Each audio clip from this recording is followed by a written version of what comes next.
According to a new report, the luxury housing market in the GTA had double-digit growth in the last quarter of 2024. This is really interesting. RE/MAX says the number of homes that sold for more than $3 million was up just over 40% year over year. The number of homes that sold for more than $5 million jumped over 58%, even more significant. And sales of homes for more than $7.5 million was up more than 41%.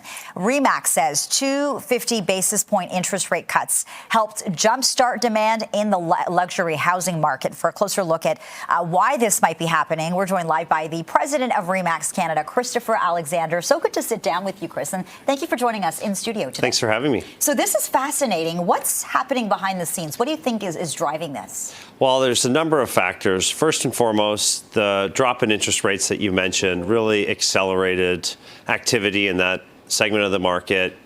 Buyers in the ultra premium finally had some choice. Inventory was so tight for so long, and people were on the sidelines, a lot of pent-up demand, and finally they had the opportunity to find the home of their dreams.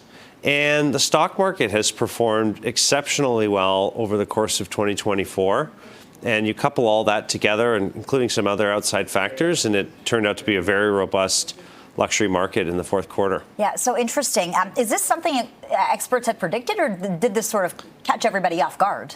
Well, the Bank of Canada was so inconsistent last year, so I think it would have been difficult to predict this.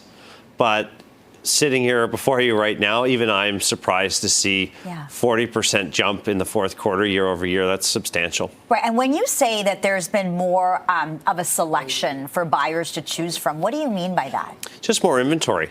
So for many years, it was very limited options if you were a potential buyer in the luxury segment. And it kept people on the sidelines. And when you're sitting around, I don't know if you're a homeowner, but if you're wanting to purchase that next home and you've been waiting for a long time, it gets harder and harder to hold off. And now that there's extra available inventory to choose from, it made things a lot easier for people to make decisions. Right. There isn't a lot of movement in this market. Would you say it's now becoming more competitive as you look ahead to 2025? I think so. I mean, prices are still down about 5 to 10%, depending on the neighborhood year over year. But all signs are pointing to a more robust, at least in sales figures, 2025. Right. And who does this really help, do you think? Who's the real winner here? Is it the luxury home buyer? I would say so, because prices are softer. There's more selection. Sorry, broken record.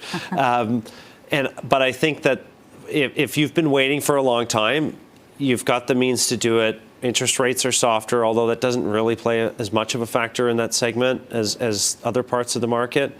It's just a perfect storm of opportunity for luxury buyers. Okay. Any other trends that you're keeping an eye out for in 2025? In the overall market or in luxury?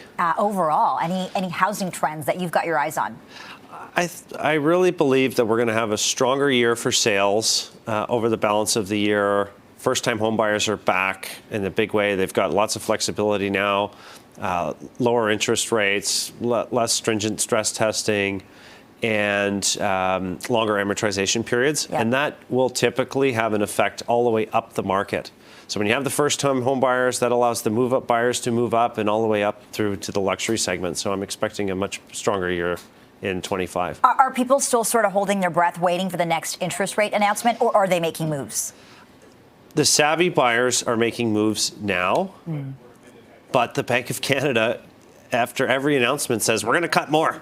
Yeah. And so that leaves people with excitement that maybe it'll be more affordable, but then you might get to the point where all the extra inventory's been bought up, and then you're into multiple offers and prices go up. So if you're we're not there yet. No, we're still a long ways off, but that point will come probably towards the late spring. Okay. Christopher Alexander, president of RE/MAX Canada. So good to sit down with you and chat about this. Appreciate your insights. Thanks so much. My pleasure.